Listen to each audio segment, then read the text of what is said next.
Kerajaan Sriwijaya tampil menjadi kekuatan ekonomi yang besar dengan mengekspor antara lain timah, emas, gading, rempah-rempah, kayu berharga, dan kamper, di mana pedagang-pedagang dari Arab dan India menjualnya ke pasar Eropa.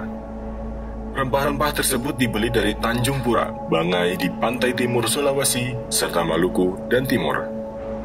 Kala itu, tingkat peradaban di Tiongkok pada dinasti-dinasti Tang, Sung, dan Ming maupun dunia Islam antara abad 8 sampai 12, juga Bizans dari abad 8 sampai 11 mempunyai tingkat kualitas yang lebih tinggi dibanding peradaban Kristen yang baru memulai bentuknya di abad 8 dan 9 Masehi. Kerajaan Sriwijaya pada tahun 671 Masehi adalah pusat pendidikan teologi yang penting. Ising yang belajar di Sriwijaya mengoleksi begitu banyak transkripsi sampai-sampai ia harus pulang ke Tiongkok guna mengambil kertas dan kembali ke Sriwijaya untuk menyelesaikan transkripsinya. Ia membawa pulang lebih dari 4.000 teks Buddhisme yang berbeda ke Tiongkok. Ising menganjurkan kepada calon-calon mahasiswa Tiongkok bila ingin masuk universitas di India agar mempersiapkan dirinya yang lebih dulu di Universitas Sriwijaya selama 2 tahun. Universitas di Sriwijaya tercatat masih berdiri sampai tahun 1023 Masehi. Salah satu guru besar yang mempunyai reputasi internasional kala itu ialah Dharma Kirti. Dari hal tersebut setidaknya dapat diketahui bahwa Sriwijaya pernah pula tercatat sebagai pusat pengembangan ilmu di Asia. Dan di balik semua itu, meminjam ungkapan Dennis Lombard, terdapat masyarakat heterogen yang mendukungnya. Mereka itu adalah para nelayan, pelaut, pengangkut, pedagang, petualang, bahkan para lanun alias perompak sekalipun.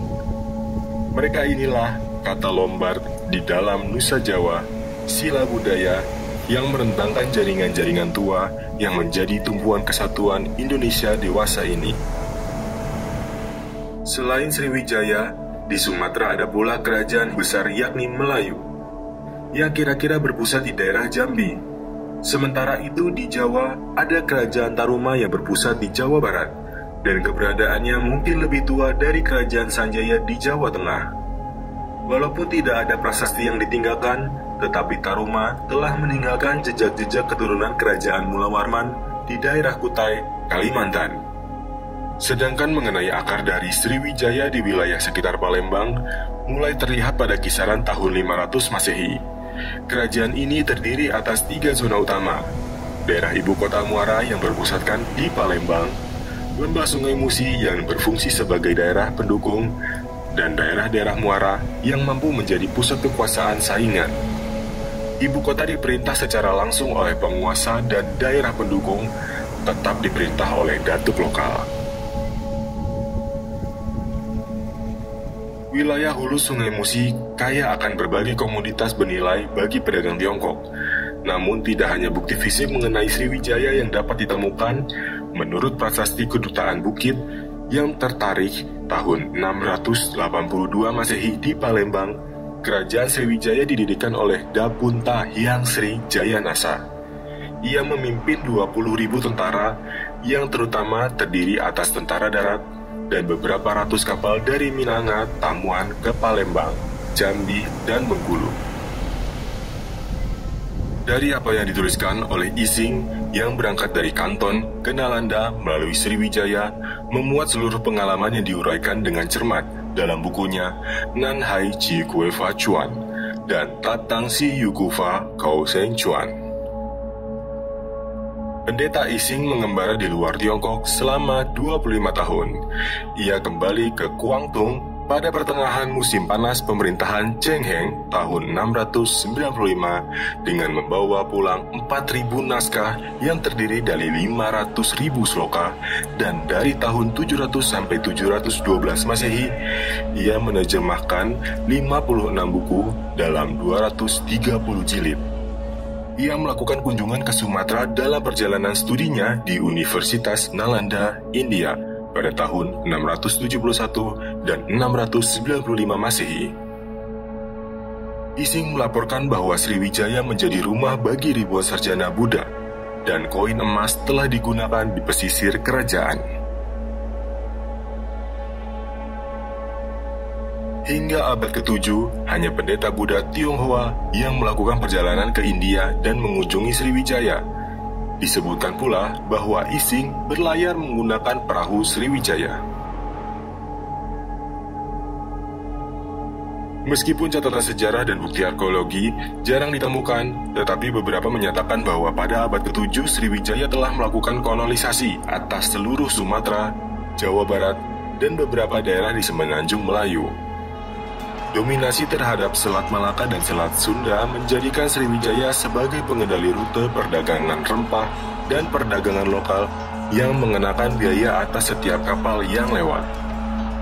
Palembang mengakumulasi kekayaan dari pelabuhan dan gudang perdagangan yang melayani pasar Tiongkok, Melayu, dan India.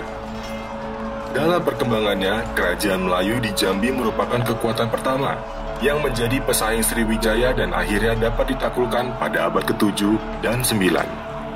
Di Jambi, pertambangan emas merupakan sumber ekonomi cukup penting, dan kata Suwarna Dwipa, yang berarti pulau emas mungkin merujuk pada hal ini. Kerajaan Sriwijaya juga membantu menyebarkan kebudayaan Melayu ke seluruh Sumatera, Semenanjung Melayu, dan Kalimantan bagian barat. Namun kemudian semasa berada di bawah kepemimpinan Jayanasa, kerajaan Melayu takluk di bawah Imperium Sriwijaya, dan penguasaan atas Melayu yang kaya akan emas segera mengangkat pamor kerajaan Sriwijaya. Pada abad ke-7, orang Tionghoa mencatat bahwa terdapat 2 kerajaan di Sumatera dan 3 kerajaan di Jawa yang menjadi bagian Imperium Sriwijaya. Di akhir abad ke-8, beberapa kerajaan di Jawa antara lain Tarumanegara dan Holing, berada di bawah pengaruh Sriwijaya. Menurut catatan pada masa ini, Pulau Wangsa Buddha Sailendra di Jawa Tengah berada di bawah dominasi Sriwijaya.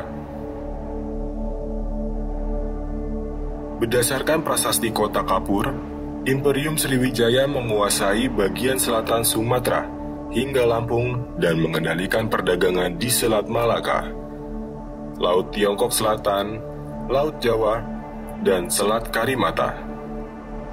Di abad ini, Langkasuka di Semenanjung Melayu juga menjadi bagian kerajaan Sriwijaya.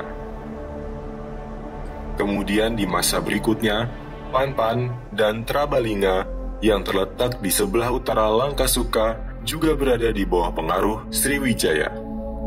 Ekspansi kerajaan ke Jawa dan Semenanjung Melayu menjadikan Sriwijaya mengendalikan 2 pusat perdagangan utama di Asia Tenggara. Dari serangkaian observasi, ditemukan reruntuhan candi-candi Sriwijaya di Thailand dan Kamboja. Dan di abad ke-7 pula, terdapat pelabuhan Cham di sebelah timur Indochina yang memulai mengalihkan banyak pedagang dari Sriwijaya. Untuk mencegah hal tersebut, Maharaja Dharmasetu lalu melancarkan beberapa serangan ke kota-kota pantai di Indochina. Kota Indapura di tepi sungai Mekong yang di awal abad ke-8 berada di bawah kendali Sriwijaya juga meneruskan dominasinya atas Kamboja, sehingga Raja Khmer Jayawarman II, pendiri Imperium Khmer, memutuskan hubungan dengan kerajaan Sriwijaya di abad yang sama. Pada prasasti Canggal yang ditemukan di halaman Candi Gunung Wukir di Desa Canggal, berangkat tahun 732 Masehi, dalam bentuk Candra Sangkala, huruf Palawa, dan bahasa Sangsekerta, menceritakan tentang pendirian lingga lambang Siwa di Desa Kunjarakunja oleh Raja Sanjaya. Di samping itu diceritakan pula bahwa yang menjadi raja mula-mula ialah Sana, kemudian digantikan oleh Sanjaya anak Sanaha, saudara perempuan Sana. Awalnya kerajaan Mataram diperintah oleh dua dinasti atau wangsa, yaitu Wangsa Sanjaya yang beragama Hindu Siwa dan Wangsa Sailendra yang beragama Buddha. Menurut para ahli, keluarga Sanjaya terdesak oleh keluarga Sailendra, tetapi pergeseran kekuasaan tersebut tidak diketahui secara pasti.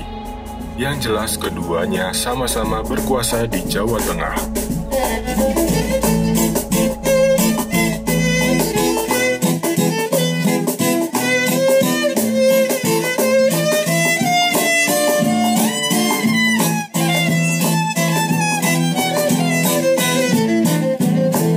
Ada yang bilang baca sejarah katanya tak mudah mengingat nama dan peristiwa betapa susahnya.